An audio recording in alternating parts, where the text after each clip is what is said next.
Halo teman-teman, perkenalkan aku Laraswati dari Universitas Pelita Bangsa.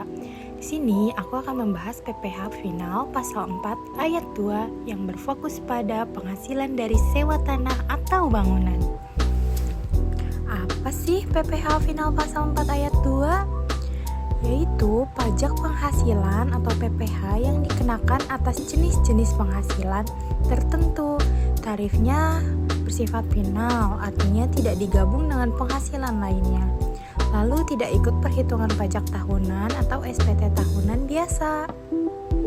Contohnya sewa rumah, sewa ruko, sewa apartemen, sewa gudang, sewa lahan parkir, dan sewa tanah kosong. Lalu siapa sih yang wajib membayar? Orang pribadi atau badan usaha yang menerima penghasilan dari menyewakan tanah atau bangunan. Contohnya pemilik rumah yang disewakan ke perusahaan atau individu. Lalu tarif PPh final yaitu 10% dari jumlah bruto atau penghasilan kotor tanpa pengurangan biaya apapun. Misalnya kamu menyewakan ruko sebesar 100 juta per tahun. Lalu PPh final yaitu 10% dikali 100 juta, maka jumlah yang harus kamu bayar untuk membayar pajak yaitu 10 juta. Siapa sih yang memotong dan menyetor pajaknya? Jika penyewa adalah orang pribadi, maka pemilik properti sendiri yang harus setor pajaknya. Tapi jika penyewa adalah perusahaan atau badan, maka perusahaan wajib memotong dan menyetor PPh final ke negara. Kapan pajak disetor?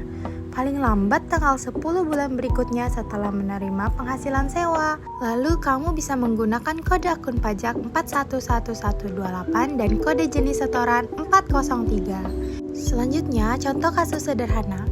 Pak Budi menyewakan rumahnya ke PT Maju Jaya senilai 60 juta rupiah per tahun. Karena penyewa adalah badan usaha, maka PT Maju Jaya memotong PPh 10% yaitu 6 juta rupiah.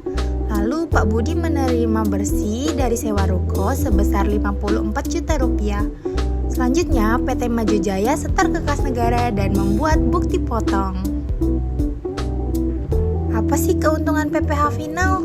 Yang pertama sederhana, tidak perlu hitung laba rugi. Selanjutnya bersifat final dan tidak dihitung lagi di SPT tahunan. Lalu tarifnya tetap tidak ikut progresif. Apa sih risiko jika tidak bayar PPh final? Yang pertama, kamu akan mendapat denda dan bunga keterlambatan. Selanjutnya, kamu akan terkena risiko pemeriksaan pajak. Yang terakhir, tidak bisa klaim kepatuhan pajak, misalnya saat pengajuan pinjaman. Kesimpulannya, jika Anda menerima penghasilan dari sewa tanah atau bangunan, maka wajib lapor dan bayar PPh final sebesar 10%. Lalu setor tepat waktu dan simpan bukti potong atau bukti setor. Terima kasih sudah menonton. See you!